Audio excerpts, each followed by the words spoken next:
Now I'm going to show you how we can make addition statements using a tens frame and two different colored counters.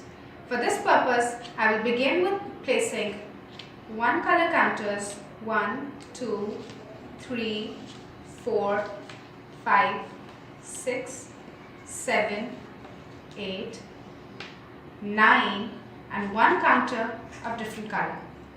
So this will make 9 plus 1 equals 1, 2, 3, 4, 5, 6, 7, 8, 9, 10. Or vice versa, we can write it as 1 plus 1, 2, 3, 4, 5, 6, 7, 8, 9 equals 1, 2, 3, 4, 5, 6, 7, 8, 9, 10.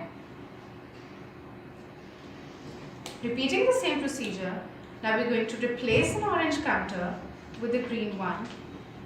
And now we're going to write it as 1, 2, 3, 4, 5, 6, 7, 8 plus 1, 2 equals 1, 2, 3, 4, 5, 6, 7, 8, 9, 10. Or in another manner, we can write it as 2 plus 1, 2, 3, 4, 5, 6, 7, 8, which will be equals to 1, 2, 3, 4, 5, 6, 7, 8, 9, 10. This is the procedure we use to teach our students about addition statements using the tens frame. Thank you.